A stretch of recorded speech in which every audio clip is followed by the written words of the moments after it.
Hello friends, చలి పెడుతుంది కదా చాలా కదా. నో, పెడుతుంది మనకు కాదండి. ఇక్కడ చాలా తక్కువ ఉంది.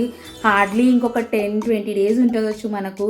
పాపం అండి, యూఎస్లో ఉంటున్న నా ఫ్రెండ్స్, హ్యూస్టన్ వాళ్ళు, టెక్సస్లో ఉన్న వాళ్ళు, డాన్వరీ వాళ్ళు నాకు లైవ్ కాల్స్ చేసి చూపిస్తుంటుంటే భయం వేసింది. మనకు అసలు కంపారిజన్లో కూడా మనం లేమండి వాళ్ళతోటి. ఇప్పుడు నేను ఒక వీడియో చూపిస్తాను చూడండి. నా ఫ్రెండ్ డాలస్లో ఉన్న వాళ్ళు, టెక్సస్లో ఉన్న వాళ్ళు అండ్ న్యూ జెర్సీలో ఉన్న వాళ్ళు పంపించినారు.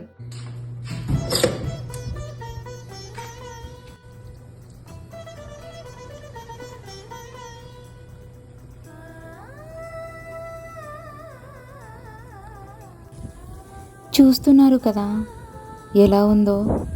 నిజంగా మనం వర్షం చూసాము, కానీ స్నో స్టార్మ్ నేను నా లైఫ్లో ఫస్ట్ టైం చూస్తున్నాను. పాపం వీళ్ళ సిచ్యువేషన్ ఎలా ఉందో చూడ్డానికి సినిమాటిక్గా బాగానే కనపడుతుంది.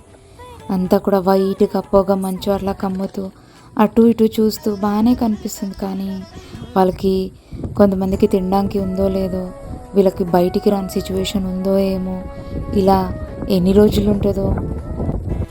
చూశారు కదా, ఏఆర్ రెహమాన్ మూవీలో అప్పట్లో చూసాం చూడండి. ఒక రోజా అని మూవీలో ఐస్ అంతా కూడా అది పాకిస్తాన్ బార్డర్స్, కాశ్మీర్ బార్డర్స్లో, అలా ఈ మధ్యలో ఒకసారి ఖుషి మూవీలో కూడా చూసాం అనుకుంటా అవి కదా. సేమ్ టు సేమ్ కదా, అంతకంటే 10 times ఎక్కువ వీళ్ళకి ఇంటి ముందే పాపం పడుతుంది. వాళ్ళందరికీ కూడా ఏమీ అవ్వకుండా ఉండాలని ఆ దేవుని ప్రార్థిస్తాం.